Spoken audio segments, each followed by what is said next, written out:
কত ভালো হয় বলুন যখন দুই বন্ধুর শত্রু একজনই হয়। এখানে কথা বলা হচ্ছে ইসরায়েল এবং ভারতের দুই দেশেরই ইরানের মানুষদের নিয়ে কোনো সমস্যা নেই, কিন্তু ইরানের সুপ্রিম লিডার খামেনেই ভারত এবং ইসরায়েল দুজনের দম আটকিয়ে রেখেছিল। যখন শত্রু একই হয় তখন হামলা যেই করুক খুশি তো দুই দেশই হবে। এর জন্য এখানে ইসরায়েলের একটা অ্যাকশনে ভারতও স্বস্তির নিঃশ্বাস নিয়েছে। ভারত তো তা ইরানের সুপ্রিম লিডারকে ইগনোর করত। ইরান এবং ইসরায়েলের শত্রুতা ভীষণ গাঢ় এবং তারও সবচেয়ে বড় কারণ খামেনেই। ইরানের ভেতরে ফরেন পলিসি থেকে নিয়ে defence, army, weapon, intelligence, nuclear weapons programme, এই সবকিছু ইরানের সুপ্রিম লিডার খামেনেইর আন্ডারে আসে।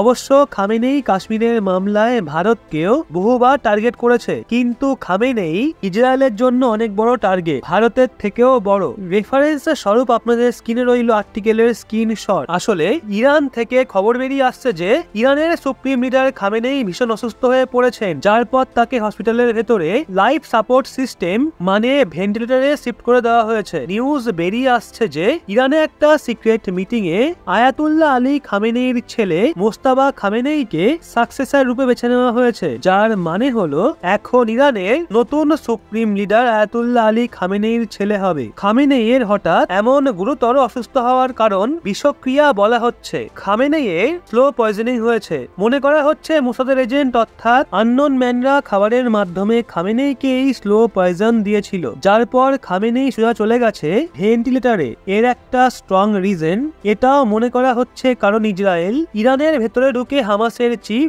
ইসমাইল হানিয়াকে আল্লাহর দরবারে পাঠিয়ে দিয়েছিল। আয়াতুল্লাহ আলী খামেনেইর বয়স 85 বছর এবং সে 1989 সুপ্রিম লিডার হয়েছিল, আর তখন তার বয়স ছিল মাত্র 50 বছর এবং তখন থেকেই মানে বিগত 35 বছর ধরে তিনি ইরানের সুপ্রিম লিডার ছিলেন। ইরানের প্রেসিডেন্ট তো নামমাত্র হয়ে থাকে, সবচেয়ে বেশি পাওয়ার এই সুপ্রিম লিডারের কাছেই থাকে। এই জন্য পুরো এই মামলাটাকে ইরান এবং ইসরায়েলের মাঝে ঘটে যাওয়া বড় রকমের ঘটনা রূপে দেখা হচ্ছে।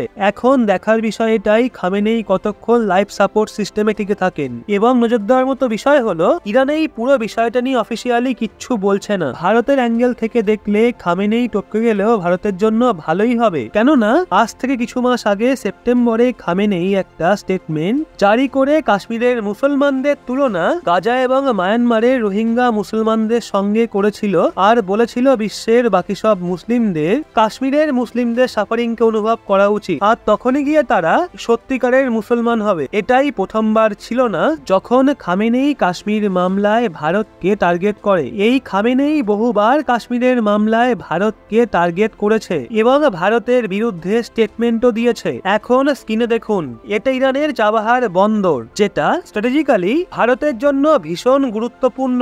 এর জন্য ভারত সরকার খামেনেইয়ের কাশ্মীর স্টেটমেন্ট নিয়ে বেশি একটা রিয়াকশন দেয় না। ফিউচার অ্যাসপেক্টে দেখা হলে ইরানের ভেতরে কট্টরপন্থী শক্তিগুলোকে ব্যাক সাপোর্ট দেওয়ার পেছনে সুপ্রিম লিডার খামেনেই ছিল।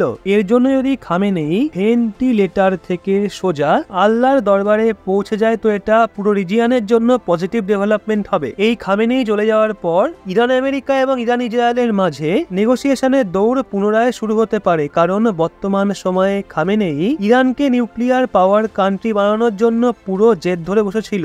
এই খামেনেই চলে যাওয়ার পর ইরানের নতুন লিডারশিপের সাথে নেগোসিয়েশনে সফলতার চান্স অলরেডি বেড়ে যাবে এবং যদি নেগোসিয়েশন সফল হয় তাহলে ইরানের ওপর লাগা স্যাংশন সরবে। তখন ভারত সহজে ইরানের থেকে ক্রুড অয়েল এবং ন্যাচারাল গ্যাস পারচেস করতে পারবে।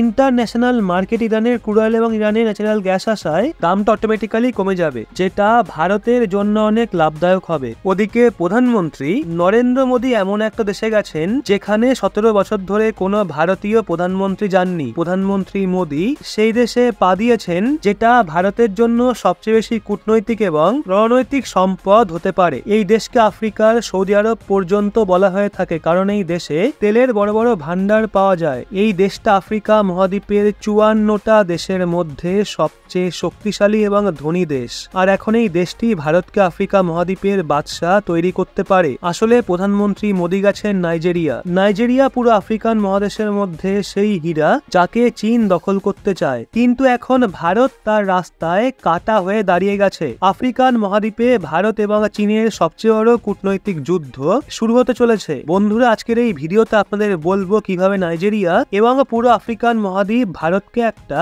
মহাশক্তিশালী দেশে পরিণত করতে পারে। আসলে আফ্রিকার 54টা দেশের মধ্যে 53টাতেই চীনের কোনো না কোনো প্রজেক্ট চলছেই, কিন্তু এখন এই আফ্রিকান দেশগুলো চীনের কারণে সমস্যায় রয়েছে। চীনের বিনিয়োগ একদিক দিয়ে আফ্রিকাকে তার গোলাম বানিয়ে দিয়েছে। এই সমস্ত দেশগুলো ধীরে ধীরে ঋণের জালে জড়িয়ে যাচ্ছে, কিন্তু চীনের এই বাণিজ্যিক ভুলের সুযোগ ভারত নিয়েছে। ভারত আফ্রিকাতে চীনের মতো ভুল কাজ একদমই করছে না। ভারত একটা বড় ভাইয়ের দায়িত্বে আফ্রিকার 43টা দেশেতে নিজ আধিপত্য স্থাপন করে নিয়েছে। ভারত ইতিহাসে প্রথমবার আফ্রিকান দেশকে সেই সম্মান দিয়েছে যাকে সমগ্র বিশ্ব এড়িয়ে যেত। ভারতের এই কাজের পরই আফ্রিকান সংঘ G20 21 নম্বর সদস্যরূপে প্রবেশ করেছে। আর ভারত এই আফ্রিকান দেশগুলোর সাথে মিলে বৈদেশিক মার্কেটকে দখল করতে চায়। এই আফ্রিকা ঠিক কত বড় সম্পদ সেটা আমি আপনাদের কিছু তথ্য দিয়ে বোঝাচ্ছি। আফ্রিকা মহাদ্বীপের এখন অর্থাৎ বর্তমান জনসংখ্যা 150 কোটি, যেটা 2050 সালের মধ্যে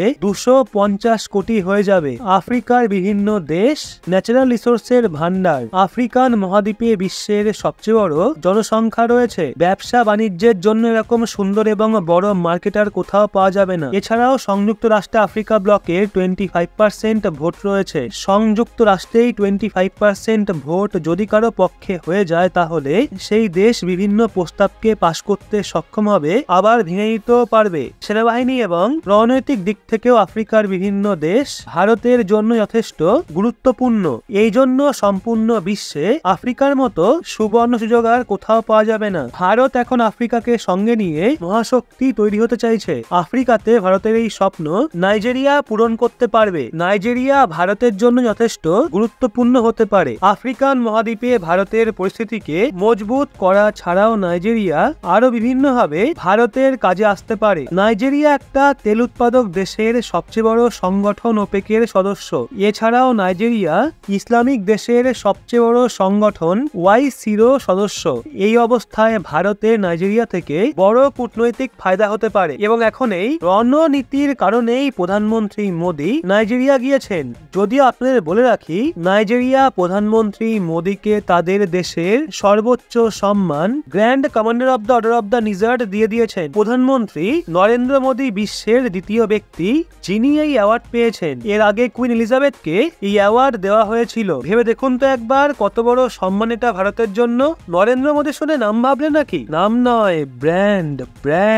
ঝুঁকবেন না উনি। তো কে আমার মতো এক্সাইটেড পুষ্পা 2 এর জন্য? এই বিষয়ে কি আপনারাও আমার সঙ্গে একমত? এবং কে আমার মতো এক্সাইটেড পুষ্পা 2 এর জন্য? দেখেছেন ট্রেলারটা? সে যাই হোক, ভিডিওটা ভালো লাগলে অবশ্যই একটা লাইক এবং চ্যানেলটা সাবস্ক্রাইব করে চোখ রাখবেন রহস্য বাংলার পর্দায়। দেখা হচ্ছে আবার পরবর্তী ভিডিওতে। ভালো থাকবেন, সুস্থ থাকবেন।